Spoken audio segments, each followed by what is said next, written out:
Hello, I'm going to talk about the exciting new world of nanotechnology. That's N-A-N-O, technology, one word. But firstly, I'll describe the scale of the nano world. Then, discuss some of its present and future applications. Third, explain how it has the potential to reshape almost every aspect of life. And finally, consider the risks and ethical problems that it raises. So, let's make a start. In order to understand this unusual world, we need to get an idea of the units of measure involved. Now, a centimetre is 1/100th of a metre. A millimetre is 1,000th of a metre. And a micrometre is 1/1,000,000th of a metre. But all of these are still huge compared to the nanoscale. A nanometre, nm, is 1/1000,000th of a metre. Now, that's smaller than the wavelength of visible light, and it's 100,000th the width of a human hair. Now, I'll repeat that. A nanometre is 1/1000,000th of a metre, smaller than the wavelength of visible light, and 100,000th the width of a human hair. And that's all authoritative information because it comes from the Berkeley labs. This scale is still large compared to the atomic scale. An atom has a diameter of about 0.1 nanometers. An atom's nucleus is much smaller, about 0.00001 nanometer. Atoms are the building blocks for all matter in our universe, and as we know, nature has perfected the science of manufacturing matter molecularly. For instance, our bodies are assembled in a specific manner from millions of living cells, which can be regarded as nature's nanomachines. At the atomic scale, elements are at their most basic level. On the nanoscale, we can potentially put these atoms together to make almost anything. Okay, secondly then, what's been happening and how does it affect us? Nanotechnology is rapidly becoming an interdisciplinary field. Biologists, chemists, physicists, and engineers are all involved in the study of substances at the nanoscale. Right now, scientists are experimenting to learn about their properties and how we might be able to take advantage of them in various applications. Currently, scientists find two nano-sized structures of particular interest: nanowires and carbon nanotubes. The first one, nanowires, they are wires with a very small diameter, sometimes as small as 1 nanometer. Scientists hope to use them to build tiny transistors for computer chips and other electronic devices. On the other hand, a carbon nanotube is a nano-sized cylinder of carbon atoms. With the right arrangement of atoms, you can create a carbon nanotube that is hundreds of times stronger than steel, but 6 times lighter. Engineers plan to make building material out of carbon nanotubes, particularly for cars and aeroplanes. Lighter vehicles would mean better fuel efficiency, and the added strength translates to increased passenger safety. Many current products on the market are already benefiting from nanotechnology, including things like sunscreens, clothing, scratch-resistant coatings, and antimicrobial bandages. Let's look at clothing, for example. It's being enhanced by nanoparticles. By coating fabrics with a thin layer of zinc oxide nanoparticles, manufacturers can create clothes that give better protection from UV radiation. That's the ultraviolet radiation of the sun that is so destructive to skin and other man-made materials. Some clothes have nanoparticles in the form of little hairs or whiskers that help repel water and other materials, making the clothing stain resistant. And new products are coming out every day. We have wrinkle-resistant fabrics, no need for ironing, deep penetrating cosmetics, help you look younger, and all types of liquid crystal displays. And there are other conveniences using nanotechnology all on the market. Before long, we'll be seeing Intel microprocessors, bio-nano batteries, and capacitors only a few nanometers thick. So, our computers and electronic devices are going to be ever more compact and lightweight. While exciting, this is only the tip of the iceberg. Let's turn now to the future. Some of you may know the long-running science fiction program Star Trek.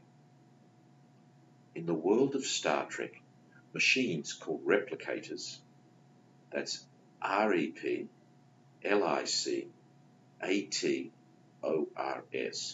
replicators, can produce practically any physical object, from weapons to a steaming cup of oolong tea.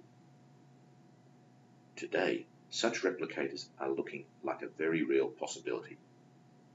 The process is called molecular manufacturing, and if it ever does become a reality, it could drastically change the world. It's about manipulating individual atoms into patterns that produce desired structures. Atoms and molecules stick together because they have complementary shapes that lock together, or they have charges that attract. Like magnets, positively charged atoms will stick to negatively charged atoms.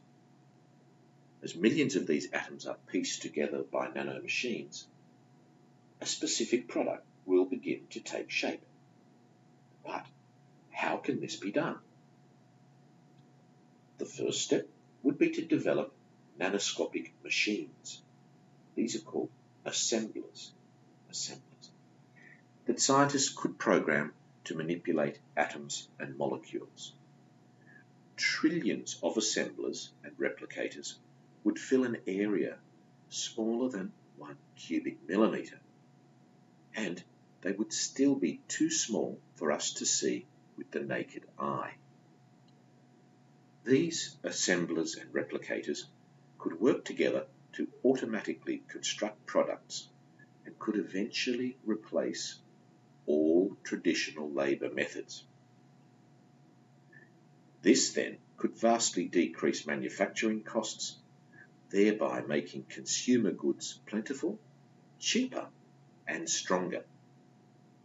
Eventually, we could replicate anything. We could replicate diamonds, water, food. Famine could be eradicated by machines that fabricate foods to feed the hungry. Imagine that, freedom from starvation. Now, the third point, what about the impacts? Nanotechnology may have its biggest impact on the medical industry. Patients will drink fluids containing nanorobots programmed to attack and reconstruct the molecular structure of cancer cells and viruses.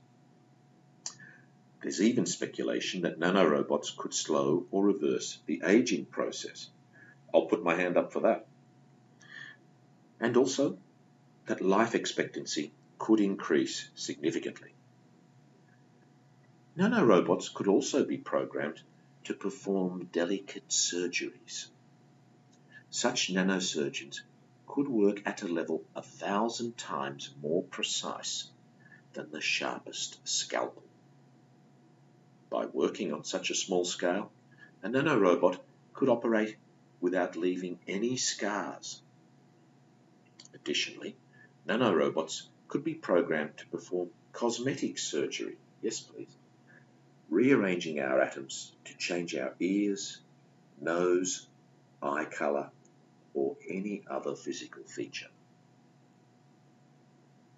Nanotechnology has the potential to have a positive effect on the environment as well. For instance, scientists could program airborne nanorobots to rebuild the thinning ozone layer. Nanorobots could remove contaminants from water sources and clean up oil spills. Bye-bye pollution. Manufacturing materials using the bottom-up method of nanotechnology would also create less pollution than conventional manufacturing processes. Our dependence on non-renewable resources would diminish. Cutting down trees, mining coal, or drilling for oil may no longer be necessary because nanomachines could produce those resources. However, many nanotechnology experts feel that these applications are well outside the realm of possibility, at least for the foreseeable future. These experts caution that the more exotic applications are only speculative, and it is foolish to raise any expectations.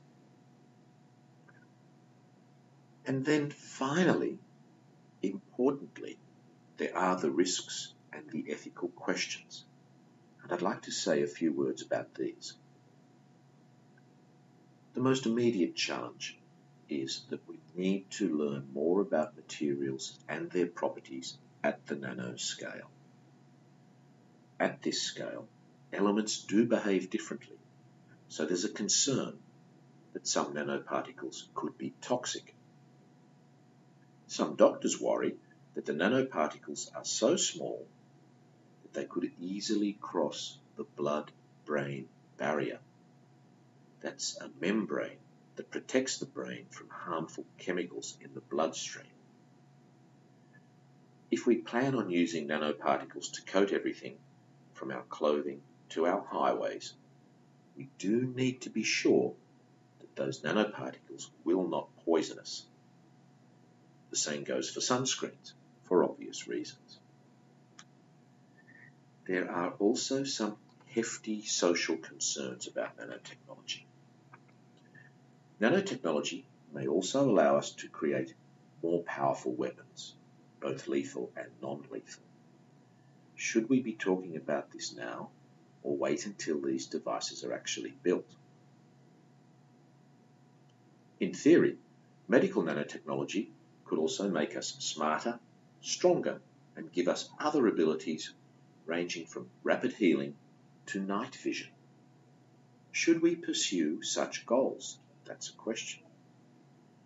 Could we continue to call ourselves human, or would we become transhuman, the next step on man's evolutionary path? Since almost every technology starts off as very expensive, would we be creating two races of people?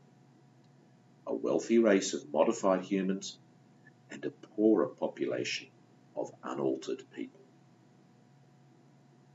We don't have answers to these questions, but really we should be considering these implications now at both the socio-political and personal level before it becomes too late. There are also enormous implications for finance and the economy. Indeed, there are implications for every imaginable sphere of human activity. To conclude, I've described the nano world, explained how it is already beginning to be applied in industry and commerce. I've talked about its mind-boggling future possibilities and mentioned some of the concerns that are being raised. One thing's certain, and that's that nanotechnology's impact can only grow as we learn more about the enormous potential of the nanoscale.